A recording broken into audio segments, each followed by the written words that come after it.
think you can stomach what I'm about to show you? Do you honestly think you can get through this entire video? Are you prepared for this thick cringe? Hey there everybody, I'm Hunter Avalone, and welcome back to another episode of Fat Review.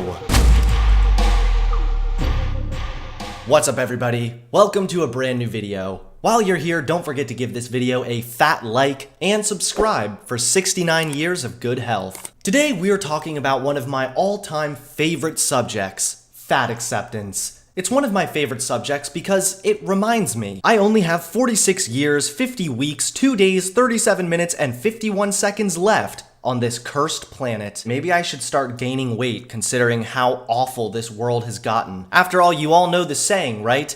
Life is like a bag of chips. It doesn't last as long for fat people.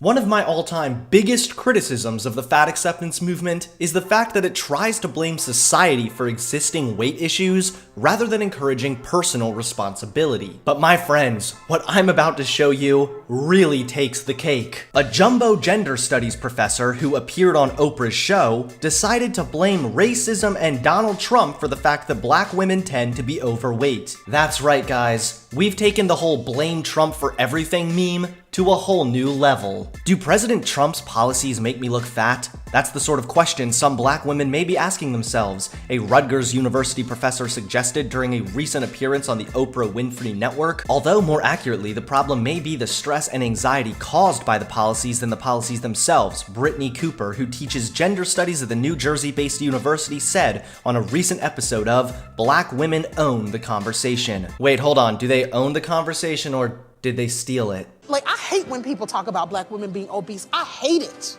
Because it becomes a way to blame us for a set of conditions that we didn't create. Wonderful. So right off the bat, we begin with an attempt to exempt you from any personal responsibility. Now don't worry, we will allow this woman to flesh out her argument, but what she's going to do is cite a bunch of statistics and then use those statistics to derive a completely false conclusion. That it's Trump's fault that black women are overweight. Finally, even if many black women are overweight, you can't blame the conditions entirely. Conditions do not equal outcome. And if they did, all black women would be fat. We are living in the Trump era. And look, those policies kill our people.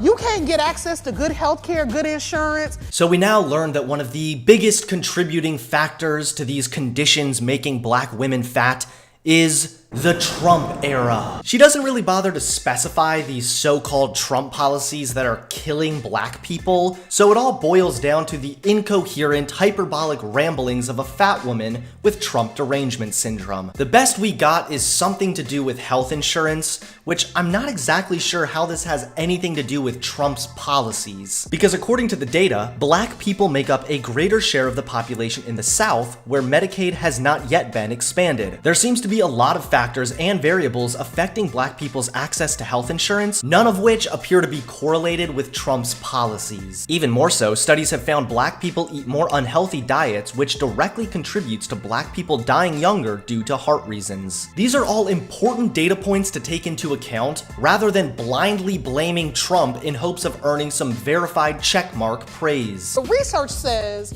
that black women, when we do the same diets as white women, we lose less weight and we lose it slower. And what public health practitioners think is that our stress responses in the body change our metabolism. It's literally that the racism that you're experiencing and the struggle to make ends meet actually means the diet don't work for you the same. Okay, so it's Trump's fault. No, it's society's fault. Now it's racism's fault. Here's a perfect example of her citing data, then using that data to create an oversimplified, borderline false conclusion. First of all, there's been an epidemic with black women and weight gain for a long time. In fact, according to data from way before Trump's glorious election, 4 in 5 African American women are obese or overweight, according to the U.S. Office Office of Minority Health. There have also been controlled studies which argue that racism has decreased since Trump's election. It's a ridiculous and hyperbolic oversimplification to try and blame Donald Trump for your own weight gain. Now, she is right to a degree that discrimination can affect weight gain. According to Common Health, psychological and social factors also have an impact. Women who report more experiences of racism have been shown to be more likely to become obese. However, this is no different than claiming bullying in general affects weight gain along with depression or anxiety. Even more so, factors such as motherhood and diet also play a large role in the epidemic of obesity among Black women. There are several factors to this argument, and just blaming Trump or racism feels like a cop-out. But I think it's also really important for us to know that we have the power.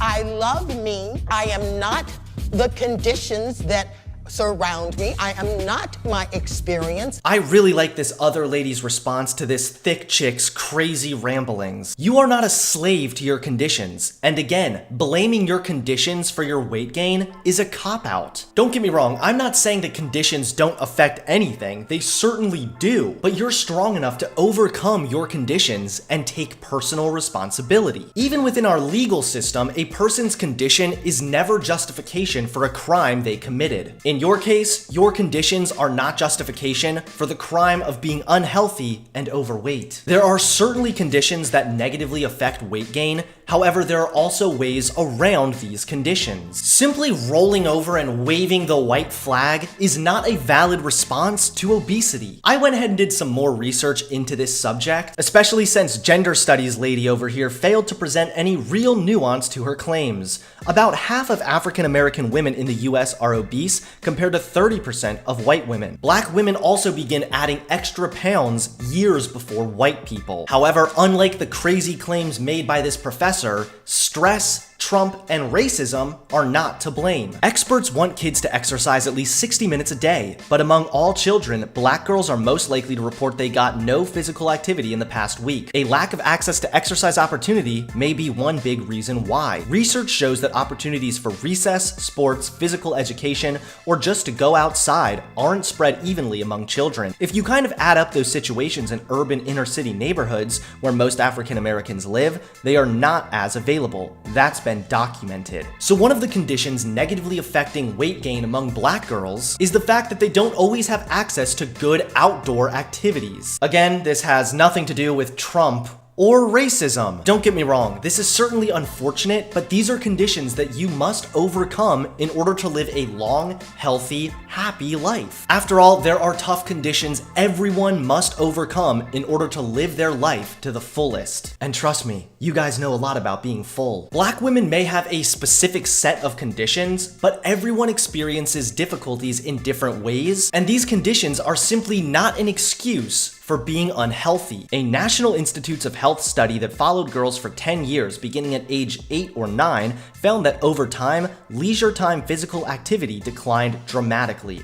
That drop was steepest for African American girls. There are lots of reasons why teen girls drop exercise from their lives. They have found changes in enjoyment of activities, in peer support or social support for physical activity. They found a lot of competing interests, be it part-time jobs or caring for younger siblings or other family members. So there certainly are negative conditions that can disproportionately affect Black women's weight gain. It seems that, according to the data, Black girls are typically raised in an environment where exercise is difficult and access to unhealthy food is quick and easy. However, this doesn't cancel out the element of personal responsibility we all have when it comes to weight gain. Unless you're literally tied up and force-fed hot fudge and butter for 20 years, you always have an element of personal responsibility when it comes to your weight and your health. There's nothing wrong with examining the other conditions that may play a role when it comes to weight gain. However, claiming you're a slave to these conditions in an attempt to exempt yourself from all personal responsibility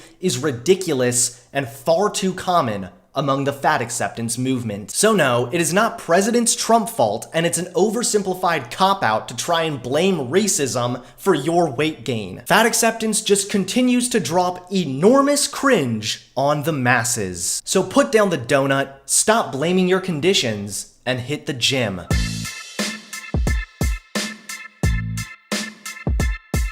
Really quickly, this video is sponsored by TV. TV is a brand new social media platform that competes with YouTube, however with less censorship. I've already uploaded my own uncensored video on this platform. TV includes all the same features as YouTube Premium, including no ads and background audio play, so you can listen to videos while using other apps. Check out this cool new social media platform and check out my exclusive video, Uncensored, on TV.